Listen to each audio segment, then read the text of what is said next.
يا بني إسرائيل اذكروا نعمتي التي أنعمت عليكم وأوفوا بعهدي أوف بعهدكم وإياي فارهبون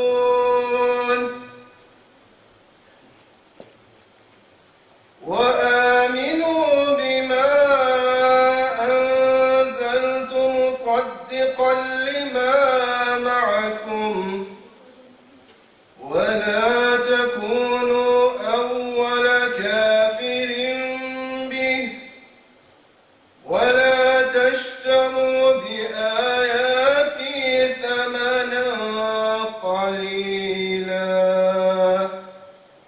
وإياي فاتقون ولا تلبسوا الحق بالباطل وتكتموا الحق وأنتم تعلمون وأقيموا الصلاة وآتوا الزكاة واركعوا مع الراكعين.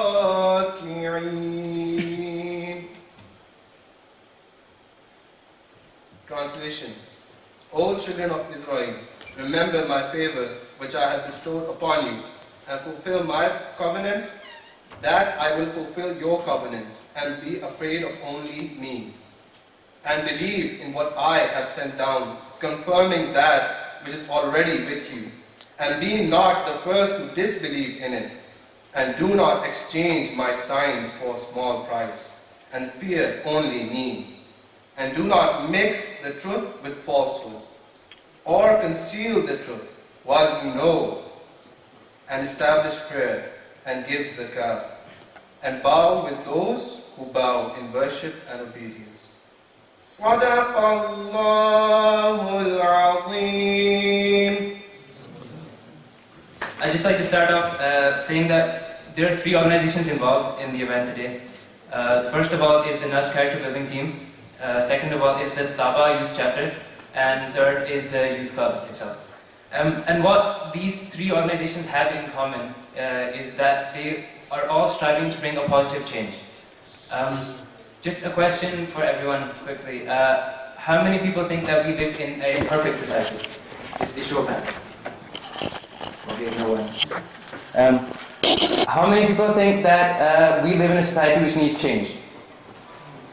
Okay, that's a lot of people. There are some people who do. Okay. So I think most of us agree that we need to bring change in society. And so just a final question, how many people here have actually done something to bring about a change? Okay, mashallah, that's quite a lot of people here.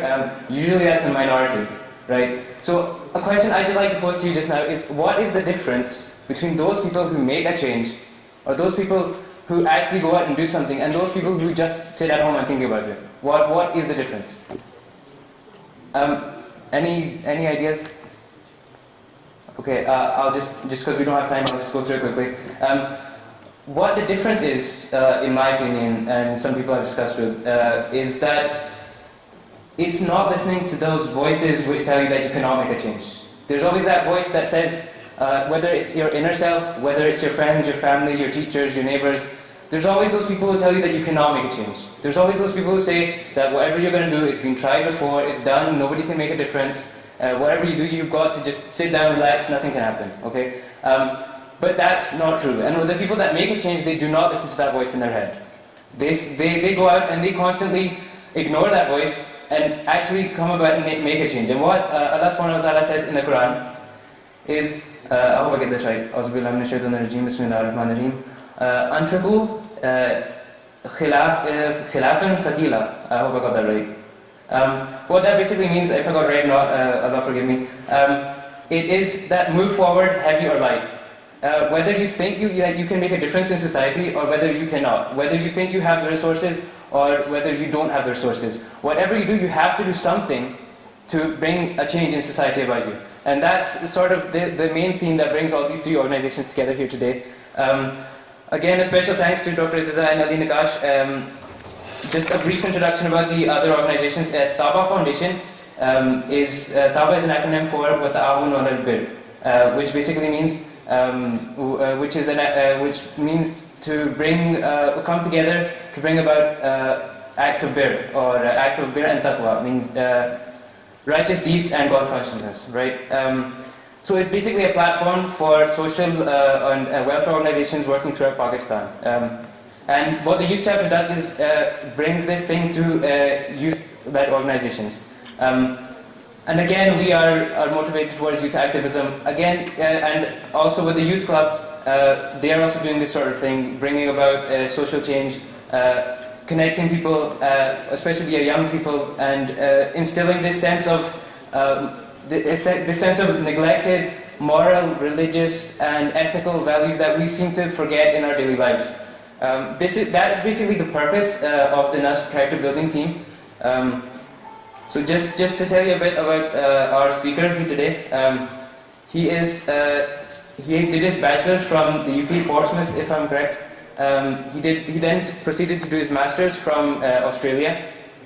He has also been the senior regional manager of Microsoft in the Middle East, and he's also the CEO of Youth Club. So without any further ado, Raja Zia will have everyone.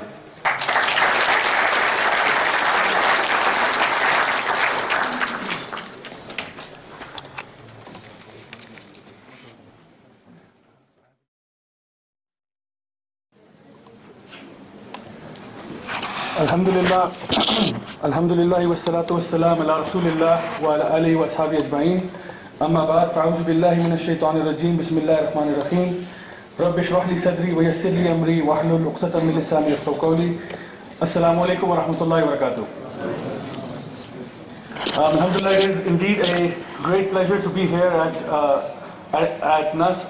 I did have the opportunity to visited earlier with Brother Adnan Rashid, who was actually visiting from the UK, but I never got a chance to address the students at NUST.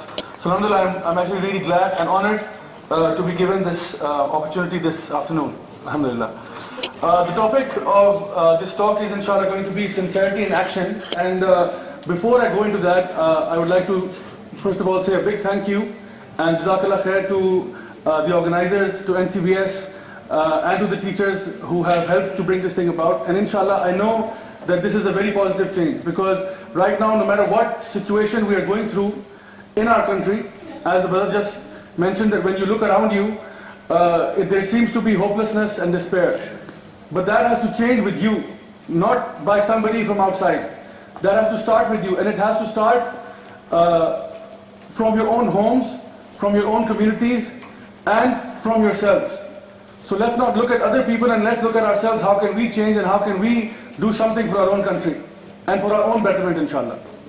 And so for this, there is this, I was asked to speak on the topic of sincerity, to be sincere.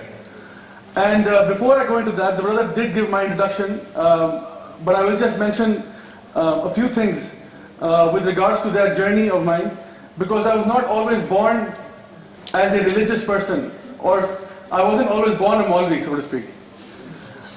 This happened over a period of time. As a matter of fact, most of my life was spent in what I would like to call as Jahiliyyah, where I was ignorant about any of the teachings of Islam and so on and so forth, because that just never happened.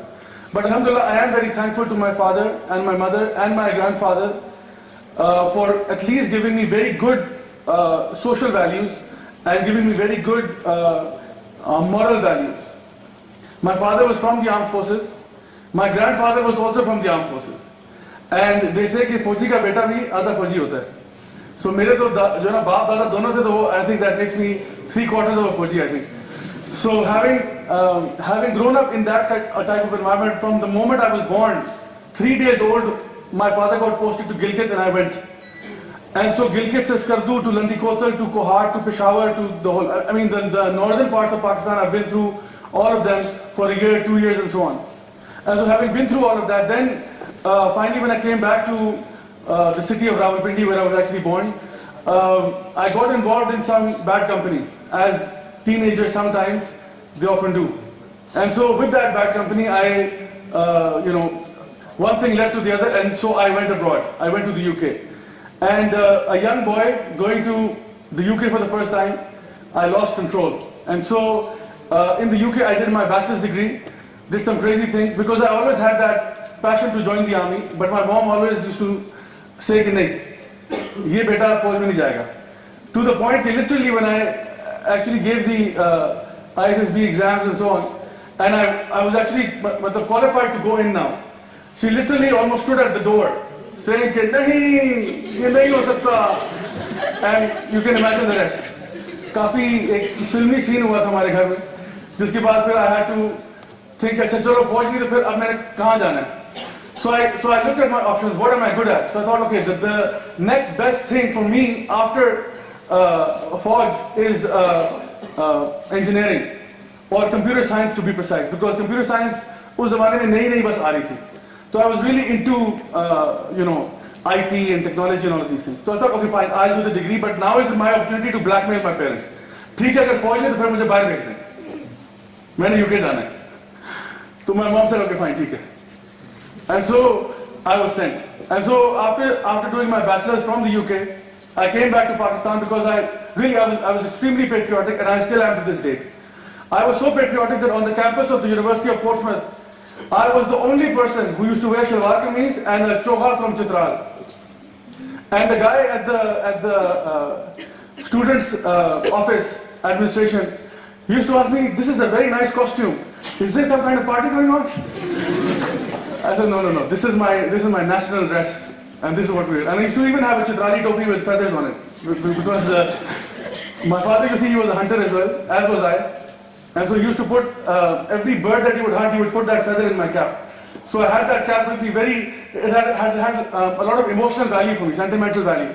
So I was walking around on campus, imagine that London mein aise bhi ho sakta hai.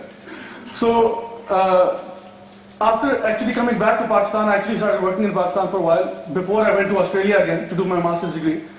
And in Australia, again, I was doing my master's in information technology and management.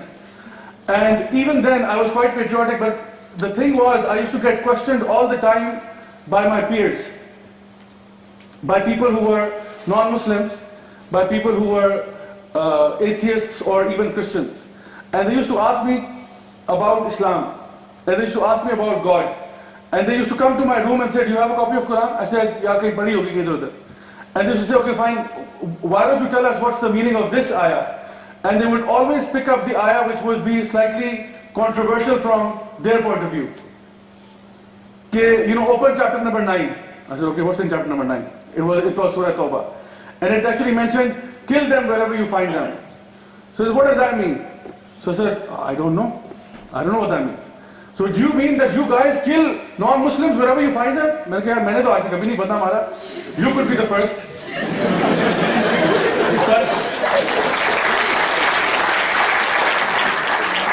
So this used to happen quite frequently, because I don't know where they were studying or what was happening, but they used to come to my room all the time and question me. And they used to ask such questions also.